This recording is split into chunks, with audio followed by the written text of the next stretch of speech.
Hey there! Welcome to today's episode. Enjoyed this episode so far? Don't forget to like, comment, and share this video with your friends who are also looking to improve their English. And hey, if you haven't already, make sure you subscribe to the channel and hit that notification bell so you never miss a new tip to level up your language skills. Let us know in the comments what conversation topics you'd love to learn next. Let's continue this exciting learning journey together.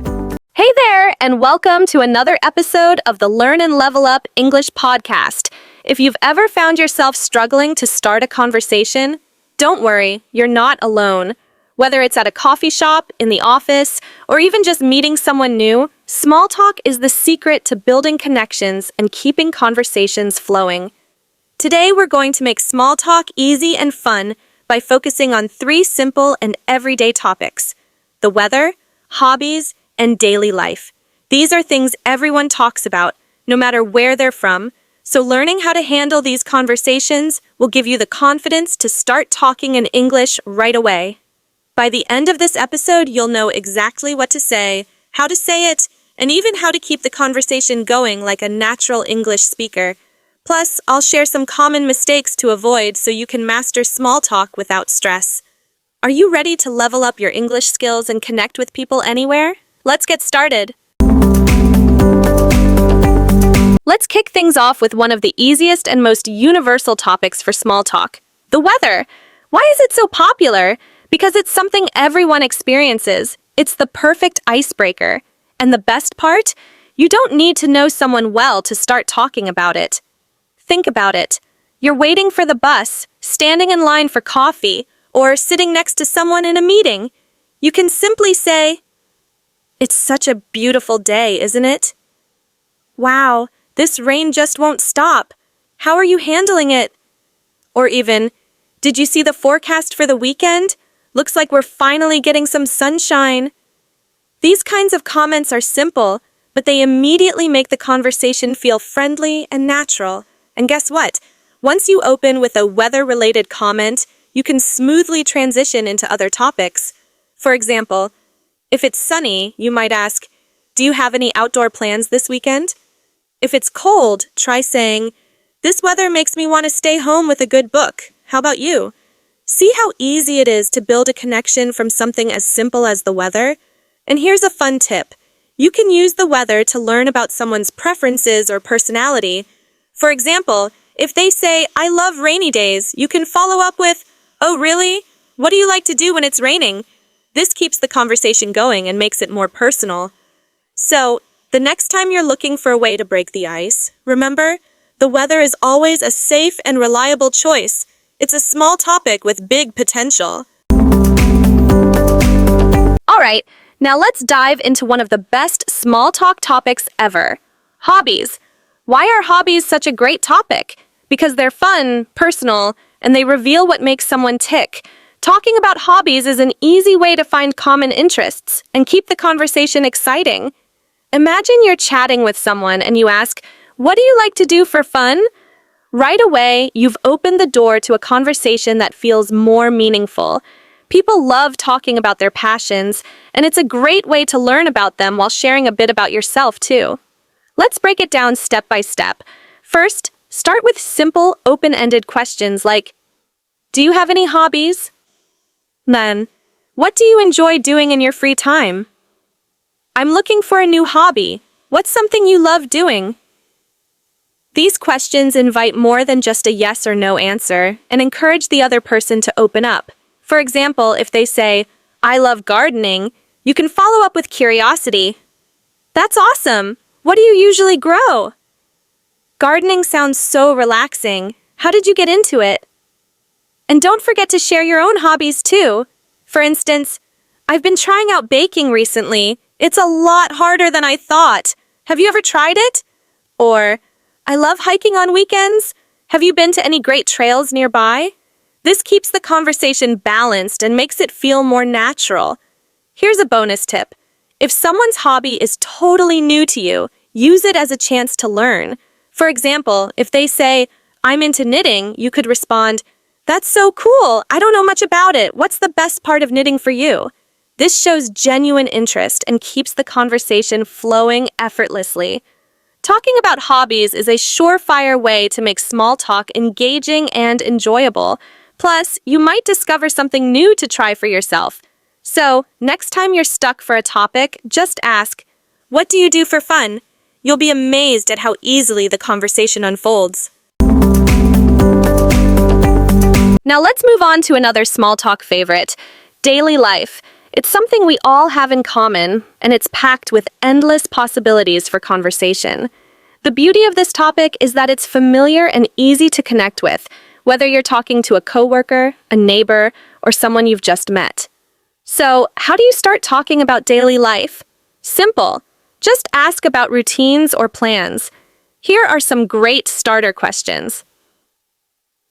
How's your day going so far? What's keeping you busy these days? Do you have any exciting plans for the weekend?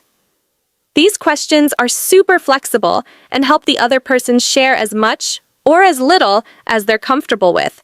Plus, they show genuine interest in their world, which makes the conversation more engaging. Here's an example. Imagine you ask someone, "How's your day going?" They might respond with, "It's been a busy one. I had a meeting this morning and errands to run." From there, you could say, "Oh, meetings can be exhausting. What kind of work do you do?" Errands can be such a hassle. Do you have a go-to way to relax after a busy day? These follow-ups help the conversation feel natural and keep it moving forward. And don't forget to share a bit about your own daily life, too. For example, "I know the feeling. My morning was packed with errands, too. I went grocery shopping, but I forgot half the list." Or, "I've been busy, but I'm really looking forward to relaxing this evening. How about you?"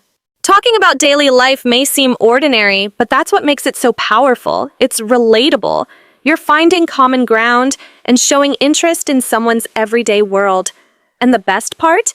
Conversations about daily life often lead to other fun topics, like favorite routines, new discoveries, or weekend plans. So, next time you're unsure how to start or keep a conversation going, just ask something simple like, "What's been keeping you busy lately?" You'll be amazed at how much you can learn and share from such a simple question. Now, before you head out to master small talk, let's talk about a few common mistakes you'll want to avoid. These can make a big difference in how comfortable and confident you feel in conversations. First up, avoid giving one-word answers. If someone asks, "How's your day?" don't just say "good." Instead, try adding a little detail like, "Good, thanks. I just finished a project at work, so I'm feeling pretty accomplished." This keeps the conversation alive and gives the other person more to respond to. Next, watch out for oversharing. While it's great to be open, small talk isn't the time to dive into super personal topics or long stories.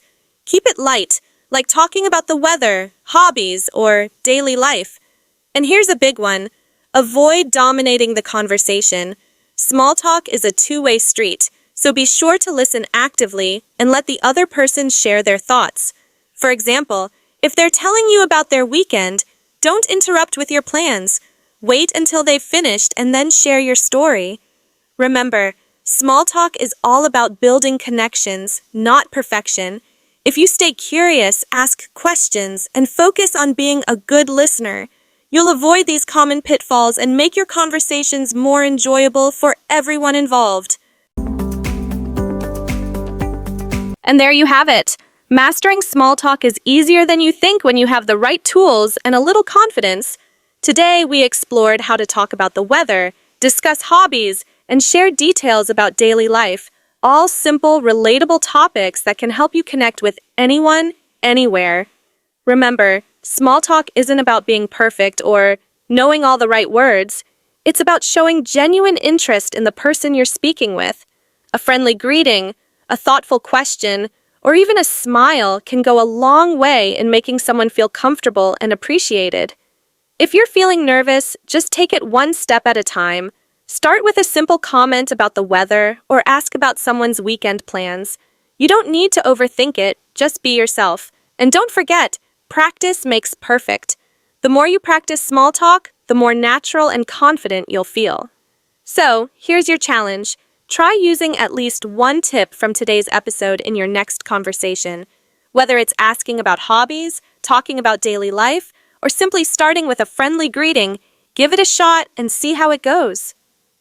If you found this episode helpful, don't forget to like, share, and subscribe to our channel for more tips on improving your English and boosting your confidence. And if you have any small talk success stories or even questions, drop them in the comments below. I'd love to hear from you. Thanks for joining me today on the Learn and Level Up English podcast. Keep practicing, stay curious, and most importantly, have fun connecting with others in English. You're on an incredible journey, and I'm so proud of you for taking these steps. See you in the next episode!